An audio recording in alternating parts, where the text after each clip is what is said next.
Hello नमस्कार साथियों, फिर से हाजिर हूँ आपके साथ लेकर के हिस्ट्री की एनसीईआरटी। तो क्लास 12 की एनसीईआरटी की जो बुक है उसके अंदर हमारा 5th चैप्टर चल रहा है और उसका 5th पॉइंट हम आज पढ़ने जा रहे हैं। हमने कल अल बिरूनी के बारे में मोस्टली पढ़ लिया था। आज हम इब्न बतूता के बारे में फिर से पढ़ेंगे।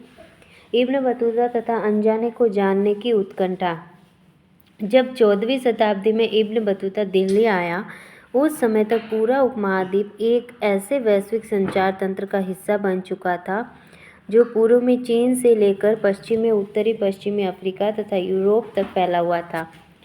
जैसा कि हमने देखा है, इब्न बतूता ने स्वयं इन क्षेत्रों में बड़े पैमाने पर यात्राएं की, पवित्र पूजा स्थलों को देखा, विद्वान लोगों तथा शासकों के साथ समय बिताया, कई बार काजी के पद पर भी रहा और तथा शहरी केंद्रों की विश्ववादी संस्कृति का उपभोग किया, जहां अरबी, फारसी, तुर्की तथा अन्य भाषाएं बोलने वाले लोगों विचारों, सूचनाओं तथा उपाख्यानों का आदान प्रदान करते थे।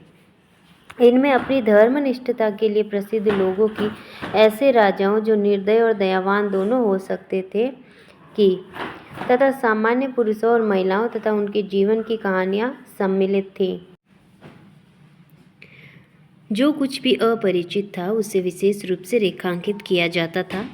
ऐसा सुनिश्चित करने के लिए किया जाता था कि श्रोता अथवा पाठक सुदूर पर सुगम्य देशों के वृत्तांतों से पूरी तरह प्रभावित हो सके।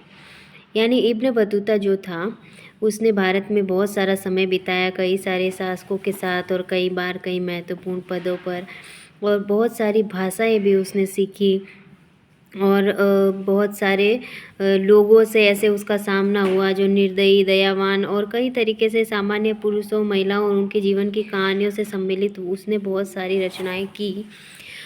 और ऐसा सुनिश्चित करने के लिए किया जाता था कि श्रोता और पाठक सुदूर समय पर सुगम्य देशों के वृत्तांतों से पूरी तरह प्रभावित हो सके। यानी जब वो उनके रचनाओं को पढ़े तो जो पढ़ने वाले लोग हैं, पाठक हैं, तो जहाँ के बारे में लिखी जा रही है उनके बारे में वो पूरी तरह प्रभावित हो सके, इस तरह से लिखा जाता था। फिर देखिए, नारियल तथा पान के बारे में इब्न बतूता क्या विवरण करता है। इब्न बतूता की चित्रण की विधियों के कुछ बेहतरीन उदाहरण उन तरीकों से मिलते हैं जिन्हें वह नारियल और पान, दो ऐसी वनस्पतिक उपज जिनसे उसके पाठक पूरी तरह से अपरिचित थे, उनका वर्णन करता है। देखिए, नारियल, मानव सिर जैसे गिरीदार फल। उसने नारियल को क्या बोला? मानव सिर, जिसमें आँख, नाक, मुंह जैसी आकृति बनी होती है, और उसको गिरीदार फल बताया है। नारियल का वर्णन इब्न बतूता इस प्रकार करता है। ये वृक्ष स्वरूप से सबसे अनोखे तथा प्रकृति में सबसे विस्मयकारी वृक्षों में से एक है। ये हूबहू खजूर के वृक्ष जैसे दिखते हैं। इनमें कोई अंतर नहीं है सिवाय एक अपवाद के कि एक से काष्ठ फल प्राप्त होता है तो दूसरे से खजूर। अब नारियल को काष्ठ फल भी कहते हैं। नारियल के वृक्ष का फल मानव सिर से मेल खाता है क्योंकि इसमें भी मानव दो आंखें, एक मुख और अंदर का भाग हरा होने पर मस्तिष्क जैसा दिखता है और इससे जुड़ा रेशा बालों जैसा दिखाई देता है। वे इसकी रस्सी बनाते हैं। लोहे की कीलों के प्रयोग के बजाय इनसे जहाज को सीलते हैं। नारियल की जो जूट है उनकी रस्सियों से जहाज को सीलते हैं, इसका वर्णन भी उसने किया है। वे इससे बर्तनों के लिए भी रस्सी बनाते हैं। फिर देखिए, पान का उसने किस तरह से वर्णन किया है कि पान एक ऐसा वृक्ष है जिसे अंगूर लता की तरह ही उगाया जाता था। पान का कोई फल नहीं होता था, इसे केवल इसकी पत्तियों के लिए उगाया जाता था। इसे प्रयोग करने की विधि यह है कि इसे खाने से पहले सुपारी ली जाती है, वो जायफल जैसी ही होती है, और इसे तब तक तोड़ा जाता है जब तक इसके छोटे छोटे टुकड़े नहीं हो जाते, और इन्हें मुंह में रखकर चबाया जाता है। इसके बाद पान की पत्तियों के साथ इन्हें चबाया जाता है। ये इस तरह से इसने पान और नारियल का वर्णन किया है। फिर देखिए, इब्न बतूता और भारतीय शहर। इब्न बतूता ने उपमहाद्वीपों के शहरों को उन लोगों के लिए व्यापक अवसरों से भरपूर पाया जिनके पास आवश्यक इच्छा, साधन तथा कौशल था। ये शहर घनी आबादी वाले तथा समृद्ध थे, सिवाय कभी युद्धों तथा अभियानों से होने वाले विध्वंस के। इब्न बतूता के वृत्तांत से ऐसा प्रतीत होता है कि अधिकांश शहरों में भीड़ भाड़ वाली सड़कें तथा चमक दमक वाले और रंगीन बाजार थे जो विविध प्रकार की वस्तुओं से भरे रहते थे। इब्न बतूता दिल्ली को एक बड़ा शहर, विशाल आबादी तथा भारत में सबसे बड़ा बताता है। दौलताबाद महाराष्ट्र में भी कम नहीं था।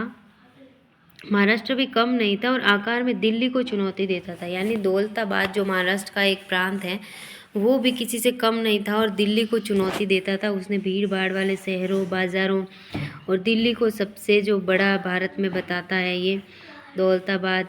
फिर देखिए दिल्ली का वर्णन ये किस प्रकार करता है। दिल्ली जिसे तत्कालीन ग्रंथों में अक्सर देहली नाम से उद्धृत किया गया था, इसका वर्णन इब्न बतूता इस प्रकार करता है। दिल्ली बड़े क्षेत्र में फैला घनी जनसंख्या वाला शहर है। शहर के चारों ओर बने प्राचीर अतुलनीय हैं। दीवार की चौड़ाई 11 हाथ, एक हाथ लगभग 20 इंच के बराबर है। तो 11 हाथ के बराबर हो गई। इसके भीतर रात्रि के पहरेदार और द्वारपालों के कक्ष भी है। प्राचीरों के अंदर खाद्य सामग्री, हथियार, बारूद, प्रक्षेपास्त्र तथा घेरेबंदी में काम आने वाली मशीनों के संग्रह के लिए भंडार गृह भी बने हुए थे। प्राचीर के भीतरी भाग में घुड़सवार तथा पैदल सैनिक शहर के एक छोर से दूसरे छोर तक आते जाते हैं। प्राचीर में खिड़कियां बनी हैं जो शहर की ओर खुलती हैं और इन्हीं खिड़कियों के माध्यम से प्रकाश अंदर जाता है। प्राचीर का निचला भाग पत्थर से बना है जबकि ऊपरी भाग ईंटों से। इसमें एक दूसरे के पास पास बनी कई मीनारें हैं।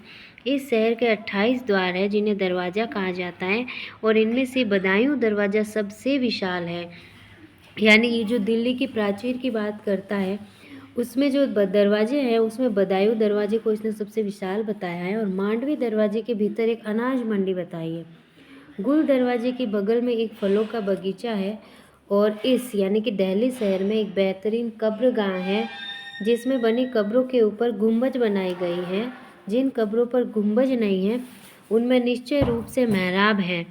कब्रगाह में कंदागार, चमेली तथा जंगली गुलाब जैसे फूल उगाए जाते हैं और फूल सभी मौसमों में खिले रहते हैं। यहाँ पे देखिए हमें ये बुर्ज प्राचीर के अंदर जो बने हुए हैं इसका दिखाया गया है। और तुगलकाबाद दिल्ली का एक मेहराब यहाँ पे दिखाया गया है। किलेबंदी की दीवार का हिस्सा भी हमें दिखाया गया है। फिर देखिए यहाँ पे हमें ये जो दिखाया गया है चित्र, इस तरह की इक्कत बुनाई की अभिरचनाओं को उपमहाद्वीप तथा दक्षिण पूर्व एशिया के कई तटीय उत्पादन केंद्रों में अपनाया गया और उनमें सुधार किए गए। यानी इस तरह से इक्कत बुनाई की जाती थी, ये वहाँ की फेमस थी। बाजार मात्र आर्थिक विनिमय के स्थान ही नहीं थे बल्कि ये सामाजिक तथा आर्थिक गतिविधियों के केंद्र भी थे। अधिकांश बाजारों में एक मस्जिद तथा एक मंदिर होता था और उनमें से कम कुछ में से तो नर्तकों, संगीतकारों और गायकों के सार्वजनिक प्रदर्शन के लिए स्थान भी चिन्हित थे। हालांकि इब्न बतूता की शहरों की समृद्धि का वर्णन करने में अधिक रुचि नहीं थी। इतिहासकारों ने उसे वृत्तांत का प्रयोग यह तर्क देने में किया है कि शहर अपनी संपत्ति का एक बड़ा भाग गांवों के अधिशेष से अधिग्रहण से प्राप्त करते थे। तो इब्न बतूता ने पाया कि भारतीय कृषि के इतना अधिक उत्पादनकारी होने का कारण मिट्टी का उपजाऊपन था जो किसानों के लिए वर्ष में 2 फसलें उगाना संभव करता था। उसने ये भी ध्यान दिया कि उपमहाद्वीप व्यापार तथा वाणिज्य के अंतर एशियाई तंत्रों से भली भांति जुड़ा हुआ था। भारतीय माल की मध्य तथा दक्षिण पूर्व एशिया दोनों में बहुत मांग थी जिससे शिल्पकारों तथा व्यापारियों को भारी मुनाफा होता था। भारतीय कपड़े, विशेष रूप से सूती कपड़ा, महीन मलमल, रेशम, जरी और साटन की अत्यधिक मांग थी। इब्न बतूता हमें बताता है कि महीन मलमल की कई किस्में इतनी महंगी थी कि उन्हें अमीर वर्ग के या बहुत धनाढ्य लोग ही पहन सकते थे। यानी किस तरह से उसने जो है व्यापार, कृषि, इन सब का वर्णन किया है, ये हमें बहुत ही ध्यान रखने की ज़रूरत है। फिर देखिए बाजार में संगीत। यहाँ इब्न बतूता द्वारा दौलताबाद के विवरण से एक अंश दिया जा रहा है। दौलताबाद में पुरुष और महिला गायकों के लिए एक बाजार है जिसे ताराबाद कहते हैं। यानी कई बार आपको ये पूछ लिया जा सकता है कि पुरुष और महिलाओं के गायकों के लिए जो बाजार है उसे क्या कहते हैं, उसे ताराबाद कहते हैं या फिर ताराबाद दे के और उसकी व्याख्या कई कथनों में दे के पूछ सकते हैं कि ताराबाद क्या है। सबसे विशाल और सुंदर बाज़ारों में से एक है ये और यहाँ बहुत सी दुकानें और प्रत्येक दुकान में एक ऐसा दरवाज़ा है जो मालिक के आवास में खुलता है। दुकानों को कालीनों से सजाया गया है। दुकान के मध्य में झूला है जिस पर गायिका बैठती है और सभी प्रकार की भव्य वस्तुओं से सजी होती है और वो उस सेविका उसे झूला झुलाती है। बाजार के मध्य में एक विशाल गुंबज खड़ा है जिसमें कालीन बिछाए गए हैं और सजाया गया है। इसमें प्रत्येक गुरुवार सुबह की इबादत के बाद संगीतकारों के प्रमुख अपने सेवकों और दासों के साथ स्थान ग्रहण करते हैं। गायिकाएं एक के बाद एक झुंडों में उनके समक्ष आकर सूर्यास्त का गीत गाती हैं और नाचती हैं, जिसके पश्चात वे चले जाते हैं। इस बाजार में इबादत के लिए मस्जिदें बनी हुई हैं। हिंदू शासकों में से एक जब भी बाजार से गुजरता गुंबद में उतर कर आता था और गायिकाएं उसके समक्ष गान प्रस्तुत करती थी। यहाँ तक कि कई मुस्लिम शासक भी ऐसा ही करते थे। आपके विचार में इब्न बतूता ने अपने विवरण में इन गतिविधियों को रेखांकित क्यों किया होगा? इब्न बतूता ने जो दौलताबाद के एक बाजार का वर्णन किया है जहाँ पे किस तरीके से गायक गायिका आते थे और जब वहाँ से कोई शासक गुजरता था तो उसके सामने वो अपनी प्रस्तुतियाँ देते थे, ये उनकी जो है बताई गई है। एक संचार की एक अनूठी प्रणाली। संचार की प्रणाली क्या होती थी उसके बारे में इब्न बतूता में क्या बताता है कि व्यापारियों को प्रोत्साहित करने के लिए राज्य विशेष उपाय करता था। लगभग सभी व्यापारिक मार्गों पर सराय, विश्राम गृह आदि स्थापित किए गए थे। इब्न बतूता डाक प्रणाली की कार्यकुशलता देखकर बहुत चकित हुआ। इससे व्यापारियों के लिए न केवल लंबी दूरी तक सूचना भेजना और उधार प्रेषित करना संभव हुआ, बल्कि अल्प सूचना पर माल भेजना भी। डाक प्रणाली इतनी कुशल थी कि जहां सिंध से दिल्ली तक यात्रा में 50 दिन लगते थे, वहीं गुप्तचरों की खबरें इस डाक व्यवस्था के माध्यम से मात्र 5 दिनों में पहुंचा देती थी। यानी कि 10 गुना ज़्यादा जो है गति इसकी अधिक थी डाक व्यवस्था की। तो इसको देख के इब्न बतूता बहुत ही अचंभित हुआ। फिर देखिए एक विचित्र देश क्या दिया गया हमें यहाँ पे कि 1440 के दशक में लिखा गया अब्दुल रज़ाक का यात्रा वृत्तांत संवेगों और अवबोधनों का एक रोचक मिश्रण है। एक और केरल में कालीकट, जो आधुनिक कोझिकोड के नाम से जानते हैं हम, बंदरगाह पर उसने जो देखा उसे प्रशंसनीय नहीं माना। यहाँ ऐसे लोग बसे हुए थे जिनकी कल्पना मैंने कभी नहीं की थी। इन लोगों को उसने एक विचित्र देश बताया। कालांतर में अपनी भारत यात्रा के दौरान वह मंगलोर गया और पश्चिमी घाट को पार किया। यहाँ उसने एक मंदिर देखा जिसे उसने प्रशंसा से भर दिया। मंगलोर से 9 मील के भीतर ही मैंने एक ऐसा पूजा स्थल देखा जो पूरे विश्व में अतुलनीय है।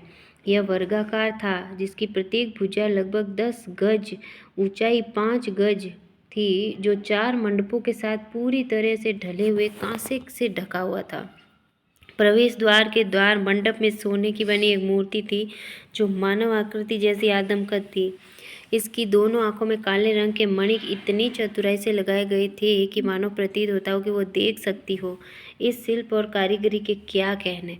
यानी जो अब्दुल रज़ाक था वो मंगलोर का जो मंदिर है एक, उससे बहुत ज़्यादा प्रभावित हुआ। और जबकि वो कालीकट गया तब वहाँ पे जो बंदरगाह पे उसने लोगों की जो बसावट देखी वो उसे बहुत ही विचित्र लगा।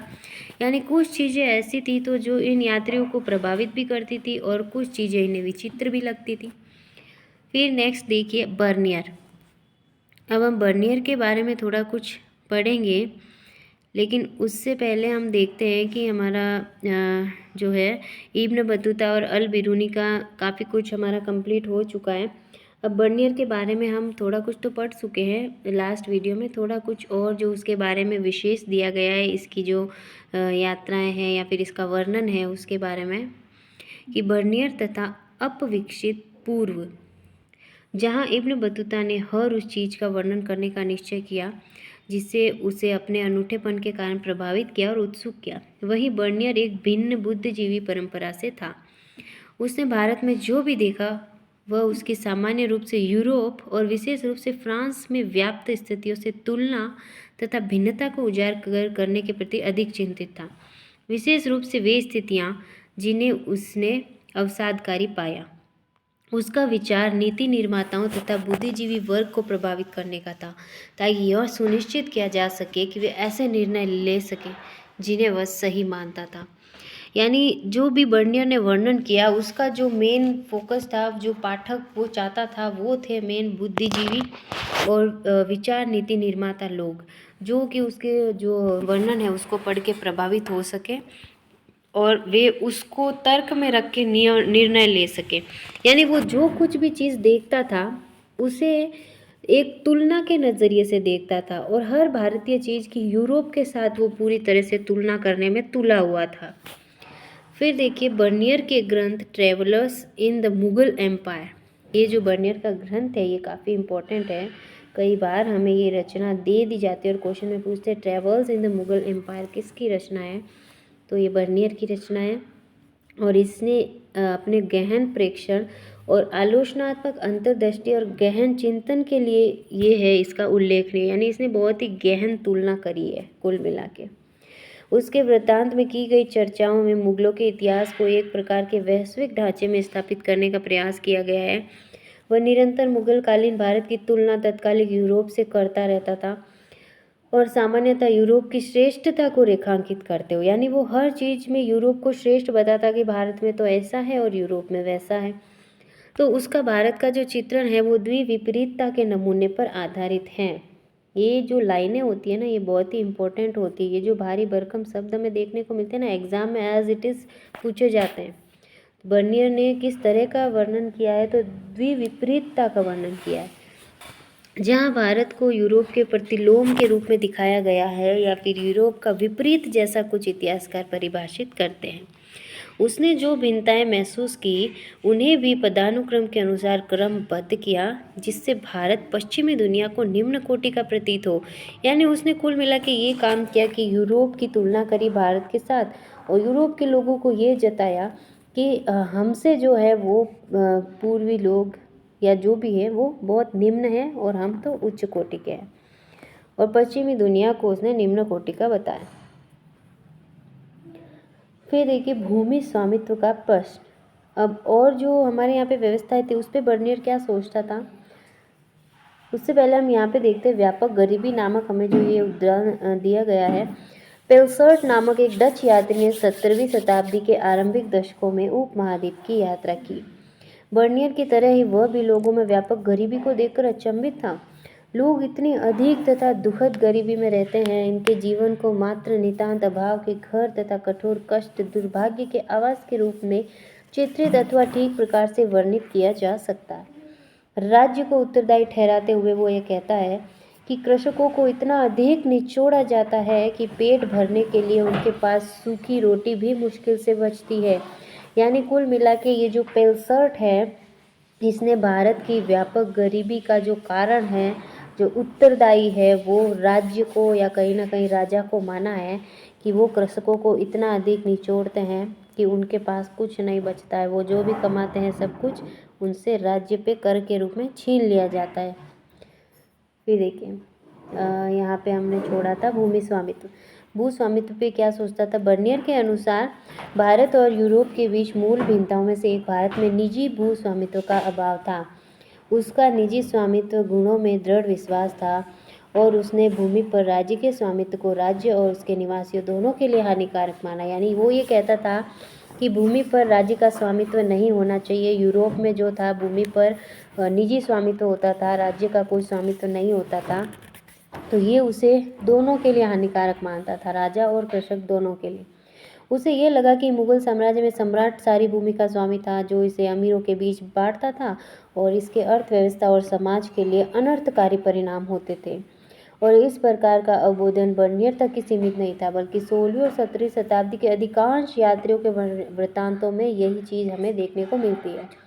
राजकीय भू स्वामित्व के कारण बर्नियर तर्क देता है कि भूधारक अपने बच्चों को भूमि नहीं दे सकते थे, इसलिए वे उत्पादन के स्तर को बनाए रखने और उसमें बढ़ोतरी के लिए दूरगामी निवेश के प्रति उदासीन थे। कहीं ना कहीं उनका सोचना ये सही भी था, जो हो सकता है यही कारण हो कि आज तक हमारा जो कृषक समाज है इतनी मेहनत करते हुए भी जो भूस्वामी नहीं है वो कहीं ना कहीं गरीब गरीब ही रह जाता है। जो भूस्वामी है उसके तो कई सारे फायदे होते हैं। तो कहीं ना कहीं ये फायदे की बात होती है कि जो कृषक है उसका जो स्वामित्व है वो भूमि पर निजी हो, तभी जाके वो कृषि को फायदेमंद बना सकता है। तो इस प्रकार निजी भू स्वामित्व के अभाव ने बेहतर भूधारकों के वर्ग के उदय, जैसा कि पश्चिमी यूरोप में था, उसको रोका। हो सकता है कहीं ना कहीं अगर निजी भू स्वामित्व होता तो एक नए भूधारकों के वर्ग का उदय हो सकता था जो कहीं बेहतर होता समाज के लिए, जो भूमि की रख रखाव और बेहतरी के प्रति सजग भी रहता। इसी के चलते कृषि का समान रूप से विनाश, किसानों का असीम उत्पीड़न तथा समाज के सभी वर्गों के जीवन स्तर में अनवरत पतन की स्थिति उत्पन्न हुई, सिवाय शासक वर्ग के, क्योंकि जो भी अधिशेष है वो तो शासक वर्ग के पास जाता था, सिर्फ पतन जो नहीं हुआ वो शासक वर्ग का नहीं हुआ। तो फिर गरीब किसान के बारे में हमें यहाँ पे एक उद्धरण दिया गया है। तो चलिए दोस्तों, आज हम इस वीडियो को यहीं रोकते हैं। आगे का जो चैप्टर है उसको हम नेक्स्ट वीडियो में कंप्लीट करने की कोशिश करेंगे, फिर वीडियो काफ़ी लंबा हो जाएगा, इसलिए आज इस चैप्टर को यहीं विराम देते हैं। मिलते हैं फिर नेक्स्ट वीडियो में। बहुत बहुत धन्यवाद आपका, इसी तरह जुड़े रहिए और अपना सपोर्ट देते रहिए। बहुत बहुत धन्यवाद।